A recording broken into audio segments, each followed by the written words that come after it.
back to my vlog!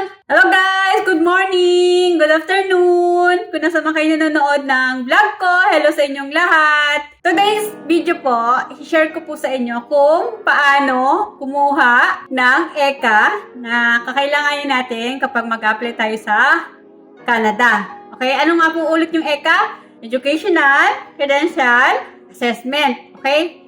Ito po yung kakailanganin natin para maging qualified tayo kapag mag-apply tayo sa new pathway para sa mga caregivers papunta ng Canada. I-share ko sa inyo guys kung saan institution kayo pwede magpa-assess ng credential nyo. And then magkano nga po ba yung nakakailanganin natin, kung magkano po yung babayaran natin dito sa pagkuha ng ECA. So guys, kakailanganin po natin ng 200 to 220 Canadian dollars or equivalent to 8,400 to 10,000 po ang kakailanganin natin para makapag-process tayo ng ECA. Depende po kung anong institusyon nyo mapipili sa assessment ng credential nyo. Okay guys, ang kakailanganin po natin dito sa pagbayad po ng ECA through online ay credit card po. Nag-try din kami noon magbayad ng debit card pero hindi po in-accept. So dapat talaga meron kayong credit card. Kung wala man kayong credit card, ang sarili nyo, pwede po kayong manghiram sa friend nyo. So ano nga po ba yung institusyon na pwede nyong applyan para ma-process yung credential nyo? Ang una po ay WES. Okay, yung WES po ay World Education Services. Ito yung sa mga degree, mga bachelor degree. Karamihan po dito sila yung nagpapa-assess kasi nga po, yung WES po ay mabilis po magbigay ng result. Yung iba, 3 weeks lang, yung iba 1 month. So, mabilis po yung pagbigay ng resulta ng WES. Matataas po yung mga pinag-aralan. Dito po talaga sila nagpapa-assess ng credential niya. Una po, WES. Ano pa yung pangalawa? Yung ICES. Ano naman po yung ICES? Yung ICES, ito yung International Credential Education Service. Dito naman, pwede kayo magpa-assess kapag meron kayong diploma. Itong ICES na to, mataas sila magbigay ng equivalent ng kung ano natapos nyo. Mataas sila magbigay. Kaso nga lang, maigpit po sila sa documents. Kailangan po ng scan documents na ipapasa nyo sa kanila tulad ng TOR, diploma, or certificate. Kung ano meron sa inyong dalawa, certificate or diploma. Kailangan po scan nyo po yung documents na to. Pangatlong institution po ay ICAS. Ano po yung ICAS? International Qualification Assessment Service. Okay? Pwede din po kayong magpa-assess dito. Basta meron kayong diploma at meron kayong 72 units. Then, ano po yung pang-apat? ICAS naman. ICAS. International Credential Assessment Service of Canada. Ito yung ICAS. And then, ano yung pang-last po? CES. Comparative Education Service. Ito ay located sa Toronto. Processing time dito sa mga institution na to. Yung WES po, meron 3 weeks, 1 month, depende sa hawak po ng documents nyo. Yung ICES, based sa experience ko, kasi po ako sa IS po ako nagpa-assess ng credential ko it takes po 4 months bago ko na-receive yung hard copy ng credential assessment ko. Tapos yung ICAS naman guys, 6 to 9 months ang process nito. So, talagang mahaba yung time ng pagproseso ng ng ECA.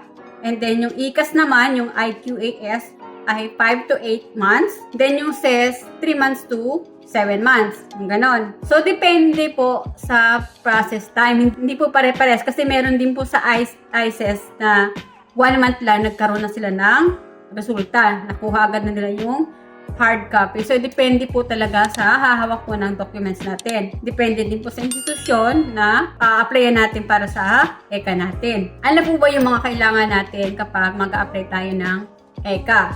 Itong ECA po, i-apply po natin ito sa online. Okay? Ito yung mga institusyon na tinalaga ng IRCC. So guys, ang kailangan nyo talaga documents nito sa pag-process ng ECA ay TOR, Transcript of Record, Certificate, or diploma. Kung graduate kayo, meron kayong hawak na diploma, certificate yan, i-ready nyo lang po. Kung sa ICES po kayo mag-apply para sa ECA nyo, kailangan po ay scan. Paano nga po ba ito ipaprocess nyo pagkuha ng ECA? Through online po. So, depende sa institusyon na napili nyo. Tulad sa akin, ICES po ang kinuha ko, ang napili ko. So, doon po sa ICES, nag-fill up lang po ako ng form through online. Kapag okay na po yung application nyo, nakapagbayad na kayo, yes, gumamit po ako ng credit card dun sa payment ko. Padadala po kayo ng email, kung anong email ang ginamit nyo dun sa ICES. Padadalang kayo na okay na yung payment nyo. So, ang ginawa ko po, meron naman po available dun sa Google na form para sa ICES. Pinaprint ko na lang po, and then kapag nung na-print ko, pinilapan ko siya, and then pinirmahan ko. Tapos meron dun vacant sa bandang gitna na hindi nyo po pwedeng pilapan kasi yung school po ang mag-fill up nun. Po kayo mismo ang kukuha, kailangan po nyo gumawa ng authorization letter. Tulad sa akin, ang ginamit ko po na yung aking kapatid. So, nagbigay lang po ako ng authorization letter, and then nagbigay po ako ng copy ng certificate ko. Doon sa authorization, kasama na rin po yung form na pinilapan ko, and then pinirmahan ko. Lahat po yung pinadala ko sa LBC. Okay, nung nakuha na po niya, dinala niya na po sa school. Okay, yung school na po ang bahala nun. So, depende din po sa inyo kung yung school na mismo papadala dun sa ICES, kung anong institusyon ang napili nyo, or yung authorized person nyo. Yung sa akin, yung kapatid ko yung authorized ko, siya na rin ang pinakuha ko doon sa school, and then, nung nakuha niya na po, kailangan po yon kapag naibigay na po yung original copy ng TOR niya saka certificate or diploma, kailangan po naka-close na po yung envelope. Kailangan po may pirma after nyo na-close yung sobre at wala na po kayong gagalawin doon. Nakasign po yung registrar, and then saka nyo na po ipapadala doon sa LBC or saan courier nyo mapipili. And then, ipapadala na po yan sa Canada. Kung anong institusyon ang napili nyo. LBC po yung pinili ko.